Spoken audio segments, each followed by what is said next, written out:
جو بیٹی کو گولیاں مار دی ہیں، تو اس کی خواہش تھی کہ جی بیٹیوں پر گفتگو کی جائے، اور قرآن و سنت کی روشنی میں جو رب کریم کے احکامات ہیں عورتوں کے بارے میں، پرٹیکولرلی بیٹیوں کے بارے میں، اس پر گفتگو کریں۔ تو میں آج اسی کے اوپر بات کرنا چاہتا ہوں۔ تو اس گفتگو کو سمپ کرنے کے لیے پہلے ہم دیکھتے ہیں کہ اسلام سے پہلے کیا صورتحال تھی خواتین کے ساتھ، بیٹیوں کے ساتھ، بیٹوں کے ساتھ۔ اسلام آیا تو پھر جو اسلام نے آ کے جو اخلاقی اقدار اور انسانی عزت و وقار اور تکریم جو ہے اس کو قائم کیا، اس کے بعد جو ہے کیا صورتحال ہے، اور یہ جو واقعات اس طرح ہوتے ہیں یہ کیوں ہوتے ہیں اور ان کا سدباب کیا ہے۔ ظاہر ہے ہم سب نے پڑھا ہے کہ اسلام سے پہلے عورت بہت مظلوم اور معاشرتی اور سماجی عزت احترام نام کی کوئی چیز نہ تھی، بلکہ عورت کو برائیوں کا سبب اور قابل نفرت تصور کیا جاتا تھا۔ ظاہر ہے اہل عرب کی عورت سے اس بدترین رویے کو قرآن پاک میں بھی جگہ دی گئی، اور اللہ رب العزت نے فرمایا کہ ایک جگہ ہے کہ وَيَجْعَلُونَ لِلَّهِ مَا يَكْرَهُونَ، اور وہ اللہ کے لیے وہ کچھ یعنی بیٹیاں ٹھہراتے ہیں جسے وہ خود ناپسند کرتے ہیں۔ یعنی عورت سے نفرت کا جو یہ اظہار ہے یہ اللہ رب العزت تک انہوں نے پہنچا دیا کہ جو اللہ کے لیے پسند کیا وہ بھی جو ہے نا وہ بیٹیاں پسند کی، عورت کو پسند کیا، فرشتوں کو بھی اللہ کی بیٹیاں کہہ دیا، حتیٰ کہ اسی میں۔ اور اس کی بڑی ریزن تھی پیچھے کے لیے، وہ بیٹیوں سے یہ جو نفرت کرتے تھے، چونکہ رواج تھا، کلچر تھا، پورا بن چکا تھا ایک تسلسل۔ اور اسی طرح سے کفار مکہ اللہ کی بیٹیاں ہونے کا عقیدہ رکھتے تھے۔ اور پھر ایک اور جگہ اللہ رب العزت کا فرمان ہے کہ وَيَجْعَلُونَ لِلَّهِ الْبَنَاتِ سُبْحَانَهُ وَلَهُم مَا يَشْتَهُونَ، کہ یہ لوگ خدا کے لیے تو بیٹیاں تجویز کرتے ہیں حالانکہ وہ ان سے پاک ہے، اور اپنے لیے وہ جو چاہیں یعنی بیٹے، یعنی کہ رب کریم کے لیے بھی بیٹیوں کو نفرت کے طور پہ جس طرح سے وہ چاہتے تھے کہ جی وہ پسند نہیں کرتے تھے، گوارا نہیں کرتے تھے، وہ بہت سارے ریزنز ہیں وہ ہم آگے دیکھتے ہیں، لیکن وہ رب کے لیے بھی یہ پسند کرتے تھے۔ تو رب کریم نے یہ بتا دیا۔ اب ذرا غور کریں کہ عرب جو ہے یہ عورت کو کوئی بلکہ عرب صرف نہیں ہے بلکہ یہود جو ہے وہ بھی اسی طرح کرتے تھے، بلکہ کچھ خاص دنوں میں تو عورت کو گھر سے باہر نکال دیتے تھے، گھر میں رہنے کی اجازت نہیں تھی۔ یہ تو یہودیوں کا تھا، مشرکین بھی اسی رویے کے اوپر تھے، عرب جو ہے یہ مشرکین میں سے تھے۔ تو عورت کو کسی رتبے اور مقام کا اہل سمجھتے ہی نہ تھے، اس لیے وہ لڑکی پیدا ہونے پر غصہ کرتے، منہ چڑھا لیتے، حالانکہ سارے لوگ اس وقت بھی جانتے تھے کہ ہماری نسل آگے چلے گی اس صورت میں اگر بیٹی ہوگی اور شادی ہوگی، لیکن اس کے باوجود وہ یہ کرتے تھے۔ اس قدر یعنی ان کو یہ تھا، ایک کلچر بن گیا تھا، ایک رواج تھا ایسا پکا جس کو فالو کرتے تھے، اور اپنی بیٹیوں کو زندہ دفن کر دینا جو ہے وہ اعزاز سمجھتے تھے، عزت وقار کا مقام سمجھتے تھے۔ جو جتنی زیادہ بیٹیوں کو دفن کرتا، جتنا جلدی کرتا۔ قرآن کریم میں ان لوگوں کے طرز عمل کے خلاف آیت اتری کہ جب ان کے ہاں کسی بچی کی ولادت ہوتی تو وہ غضبناک ہوتے۔ قرآن کریم نے ان کے اس مکروہ عادت کو اس طرح بیان کیا ہے، جب ان میں سے کسی کو بیٹی کے پیدا ہونے کی خوشخبری دی جاتی ہے تو اس کے چہرے پر کلونس چھا جاتی ہے، یعنی چہرہ سیاہ ہو جاتا ہے، اور وہ بس خون کا سا گھونٹ پی کر رہ جاتا ہے، لوگوں سے چھپتا پھرتا ہے کہ اس بری خبر کے بعد کیا کسی کو منہ دکھائے، سوچتا ہے کہ ذلت کے ساتھ بیٹی کو لیے رہے یا مٹی میں دبا دے۔ دیکھو کیسے برے حکم ہیں جو یہ خدا کے بارے میں لگاتے ہیں۔ سورہ نحل میں یہ ساری آیات، سورہ نحل میں آیت نمبر 57، 58، 59، 62 ساری آیات جو ہے یہ بیٹی کے اوپر ہیں کہ وہ عربوں کا کیا تھا، طریقہ کار کیا تھا، وہ کرتے کیا تھے۔ لڑکیوں کو زندہ درگور کرنے بارے قرآن حکیم کا جو فرمان ہے یہ سورہ تکویر میں ہے۔ یہ جو 2 آیات ہیں سورہ تکویر کی، یہ بہت چھوٹی آیات ہے، چھوٹی، لیکن اس قدر گہرے مطالب ہیں، اتنی بڑا اس میں میننگ اور مقصد ہے، اتنی وسعت ہے، آدمی گمان نہیں کر سکتا۔ اور وہ آیات ہیں کہ وَإِذَا الْمَوْءُودَاتُ سُئِلَتْ، اور جب زندہ دفن کی گئی لڑکی سے پوچھا جائے گا بِأَيِّ ذَنبٍ قُتِلَتْ، کہ اسے کس جرم میں قتل کیا گیا۔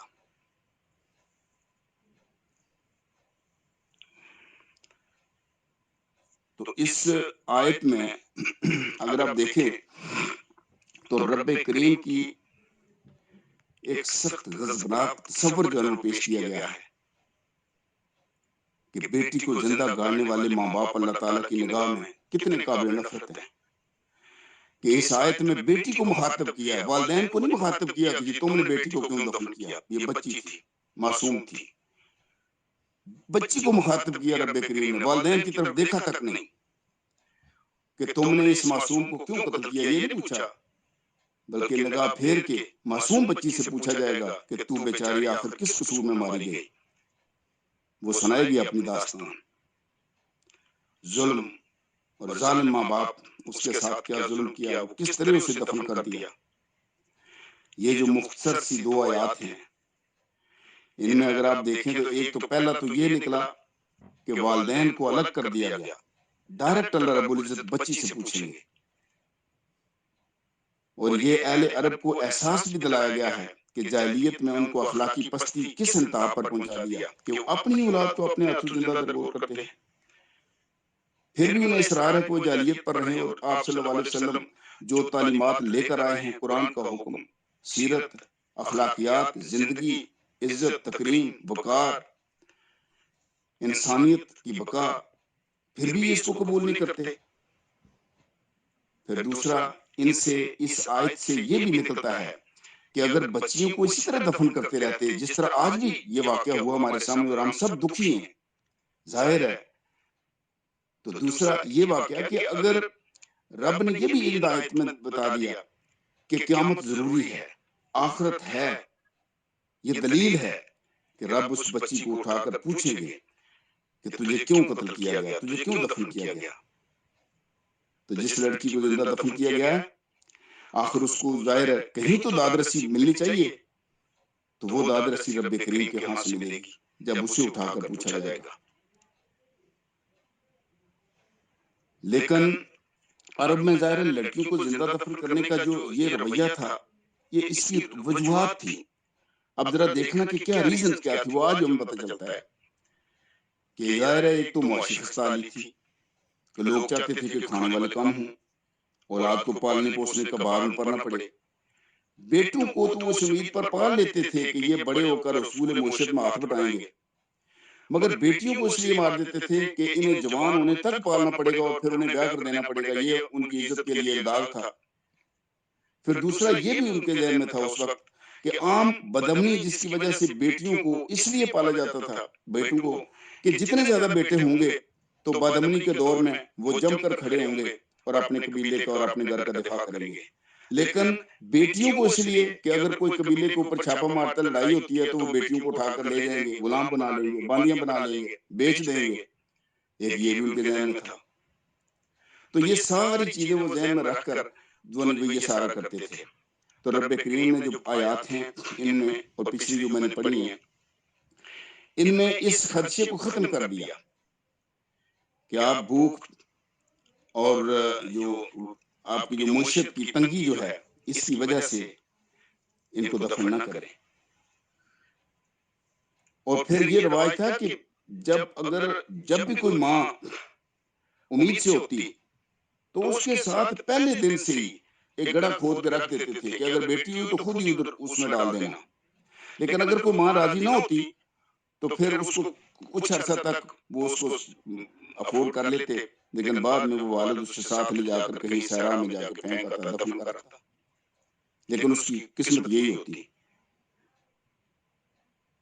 اس معاملہ میں جو شقاوت برتی جاتی تھی، اس کا قصہ ایک شخص جو ہے آپ صلی اللہ علیہ وسلم کے پاس ایک مرتبہ بیان کرتا ہے، حدیث میں منقول ہے کہ ایک شخص نے حضور صلی اللہ علیہ وسلم سے اپنے عہد جاہلیت کا واقعہ بیان کیا تھا کہ میری ایک بیٹی تھی، مجھے بہت مانوس تھی،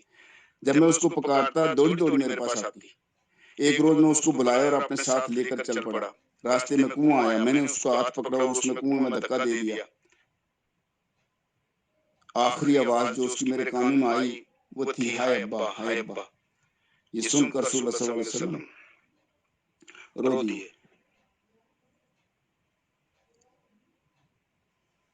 آپ کے آنسو بہنے لگے۔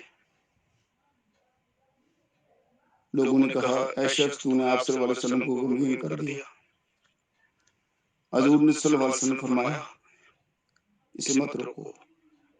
جس چیز کا اسے سخت احساس ہے اس کے بارے میں اسے سوال کرنے دو۔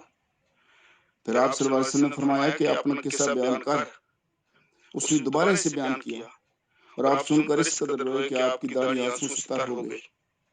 اس کے بعد آپ نے فرمایا کہ جاہلیت میں جو کچھ ہو گیا اللہ نے اسے معاف کر دیا۔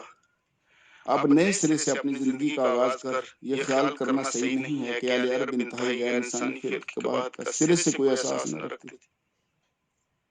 یہ تھا،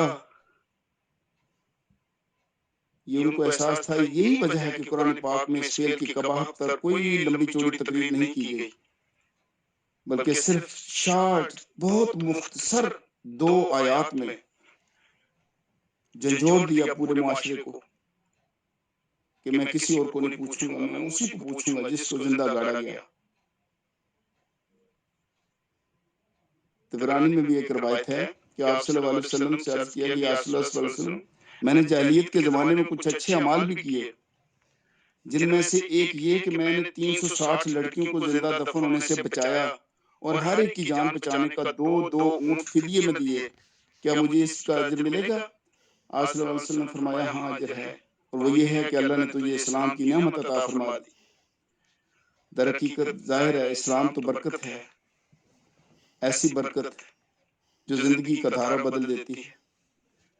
جس نے واقعتاً عرب کو بدل دیا، سنگ دلانہ رسموں کو ختم کر دیا،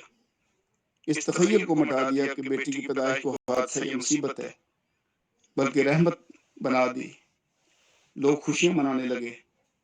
لیکن افسوس کہ آج بھی ایسے حالات، ایسے لوگ ہیں جن کی دین سے دوری ہے، اصل علم سے دوری ہے، اور وہ آج کی بیٹی کی پیدائش پر دل گرفتہ ہو جاتے ہیں، حتیٰ کہ یہاں تک پہنچتے ہیں کہ وہ اس کو افورڈ ہی نہیں کر سکتے۔ آپ صلی اللہ علیہ وسلم کا فرمان ہے جو شخص ان لڑکیوں کی پیدائش سے آزمائش میں ڈالا جائے اور پھر ان سے نیک سلوک کرے تو یہ اس کے لیے جہنم کی آگ سے بچاؤ کا ذریعہ بنے گی۔ اور پھر یہ بھی ہے کہ جس نے 2 لڑکیوں کو پرورش کیا یہاں تک کہ وہ بالغ ہو گئیں تو قیامت کے روز وہ میرے ساتھ اس طرح آئے گا، فرمایا اور اپنی 2 انگلیوں کا جوڑ کر بتایا۔ جس شخص نے 3 بیٹیوں یا بہنوں کو پرورش کیا، ان کو اچھا ادب سکھایا، ان سے شفقت کا برتاؤ کیا، یہاں تک کہ وہ اس کی مدد کی محتاج نہ رہیں، تو اللہ اس کے لیے جنت واجب کر دے گا۔ ایک شخص نے عرض کیا یا رسول اللہ صلی اللہ علیہ وسلم اور 2؟ حضور صلی اللہ علیہ وسلم نے فرمایا اور 2 بھی۔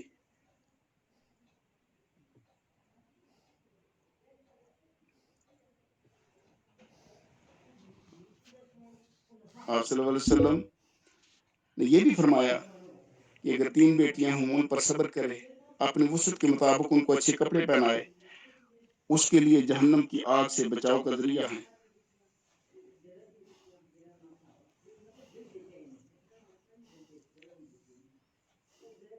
ابن کثیر میں ایک واقعہ بڑھا،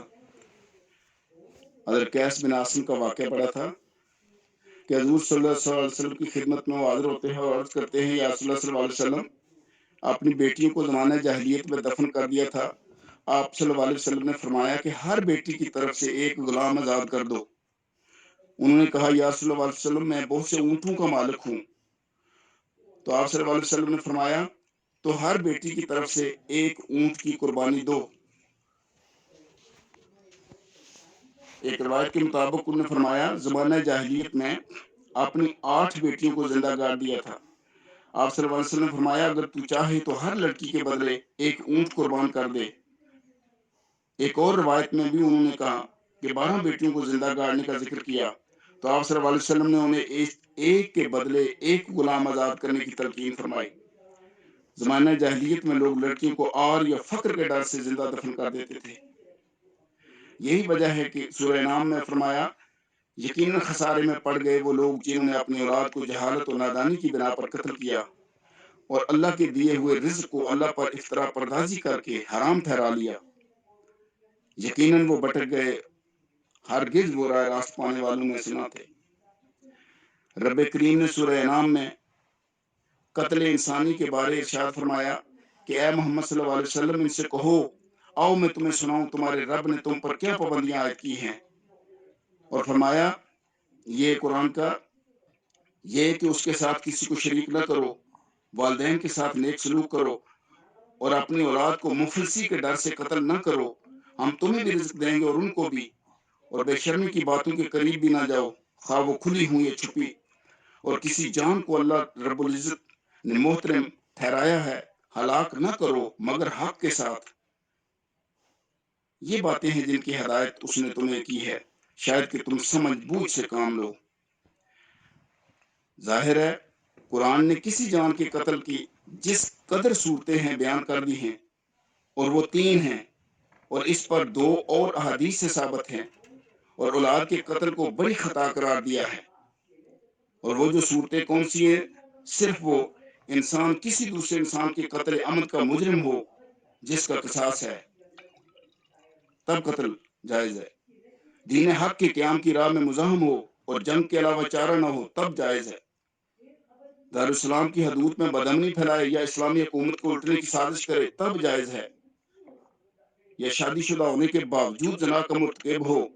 تب، یا ارتداد یعنی اگر کوئی مرتد ہو جائے تب۔ یہ 5 صورتیں بیان کی گئی ہیں،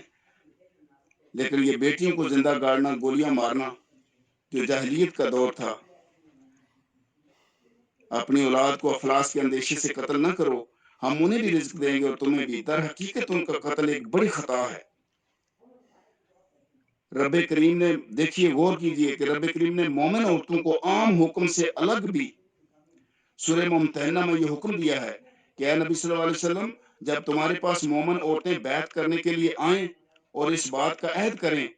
کہ وہ اللہ کے ساتھ کسی کو شریک نہ کریں گی، چوری نہ کریں گی، زنا نہ کریں گی، اپنی اولاد کو قتل نہ کریں گی، اپنے ہاتھ پاؤں کے آگے کوئی بہتان گڑھ کر نہ لائیں گی، اور کسی امر معروف میں تمہاری نافرمانی نہ کریں گی، تو ان سے بیعت لے لو اور ان کے حق میں اللہ سے دعا مغفرت کرو، یقیناً اللہ رب العزت درگزر فرمانے والا اور رحم کرنے والا ہے۔ نہ صرف مردوں کو بلکہ رب کریم نے یہ عام حکم جو ہے مومن عورتوں کے لیے الگ بیان فرما دیا۔ ایک حدیث میں ہے کہ میں نے زید بن عمر بن نفیل کو کعبہ سے اپنی پیٹھ لگائے ہوئے کھڑے ہو کر یہ کہتے سنا، اے قریش کے لوگوں، اللہ کی قسم میرے سوا اور کوئی تمہارے دین ابراہیم پر نہیں ہے۔ اور زید بیٹیوں کو زندہ نہیں گاڑتے تھے، اور ایسے شخص سے جو اپنی بیٹی کو مار ڈالنے چاہتا ہے کہتے اس کی جان نہ لے، اس کے تمام اخراجات کا ذمہ میں لیتا ہوں۔ چنانچہ لڑکی کو اپنی پرورش میں رکھ لیتے، جب وہ بڑی ہو جاتی تو اس کے باپ سے کہتے اب اگر تم چاہو تو میں تمہاری لڑکی تمہارے حوالے کر سکتا ہوں، اور اگر تمہاری مرضی ہو تو میں اس کے سب باقی کام بھی پورے کر دوں گا۔ دیکھیے آج جس واقعہ پر ہم سب پریشان ہیں، ندامت محسوس ہوتی ہے، اسی کو انسانی ضمیر کہتے ہیں، جو اچھائی کی طرف راغب رکھتا ہے اور انسان سے ہوئی زیادتی کو کرب کی شکل میں محسوس کرتا ہے۔ یہی دراصل یہی نیکی کی طرف کا راستہ ہے، یہی بھلائی کی طرف کا راستہ ہے کہ ہمیں احساس ہو، ہمارے دل کے اندر ندامت ہو، ہم سوچیں، غور و فکر کریں۔ پریزاد نے کہا تو یہ غور و فکر کرنے والی بات تھی، بلا شبہ ایسا ہی ہے، اسے ضمیر کہتے ہیں۔ اگر بیٹی کا قاتل فاتر العقل و ذہنی معذور ہے تو معاملہ رب کے پاس، اور خاندان کے باقی لوگ جن کی بہرحال اس کی نگہداشت ایک اہم ذمہ داری تھی، نبھانے میں قاصر رہے۔ اگر معاشی دباؤ سے قتل کیا تو دین سے دوری اور اصل تعلیم سے بے بہگی ہے۔ اگر معاشرتی دباؤ سے کیا تو مایوسی کے گناہ پر قابو رکھنے سے قاصر اور قناعت سے غافل نکلا۔ اگر لڑکے کی خواہش کے غلبہ سے معصوم لڑکی کا قتل کیا تو جاہلیت اور کم ظرفی کہیں کہیں آج بھی پنپ رہی ہے۔ یہی ہمارے معاشرے کا ستم ہو سکتا ہے، لیکن یہ امید رکھنا اور اس بات کے ساتھ زندہ رہنا اور اچھی ترویج کو آگے کرنا ہم سب پر لازم ہے کہ سارا معاشرہ ایسا نہیں، اگر کوئی ایسا ہے تو وہ ایک ہے، دو ہیں، تین ہیں، لیکن 97 جو ہیں وہ درست ہیں۔ ہمیں ان 97 کے ساتھ کھڑے ہونا ہے اور ان لوگوں کے بارے میں سوچنا ہے۔ یہ جو آخری بات میں نے کی کہ اگر فاطر العقل ہے تو اس کا تو گھر والوں کی ذمہ داری بنتی ہے کہ اگر گھر میں ایسا شخص موجود ہے تو اس کا خیال رکھیں کہ وہ کسی کو نقصان نہ پہنچائے، لیکن اگر ادروائز ہے تو ان باتوں کا اہتمام کرنا فیملی کا، سوسائٹی کی ذمہ داری بھی ہے، اور حکومت وقت کی ذمہ داری بھی بنتی ہے کہ ہم لوگوں کو اس تعلیم ترویج کی طرف لے جائیں۔ مجھے اچھا لگا کہ آج ہماری حکومت نے قرآن پاک کی تعلیم کو لازم کر دیا، اس کے ترجمے کو لازم کر دیا۔ ہاں، اب نئی نسل جب پڑھ کر آئے گی وہ انشاءاللہ اس علم سے بے بہرہ نہیں ہوگی، دور نہیں ہوگی، وہ اس بات کو سمجھے گی کہ رب کریم ہی معیشت کا مالک ہے۔ اس گھبراہٹ میں کسی کا جان لینا جرم ہے اور انسانیت کے قتل سے باز رہے گی۔ جزاک اللہ، اللہ خیر۔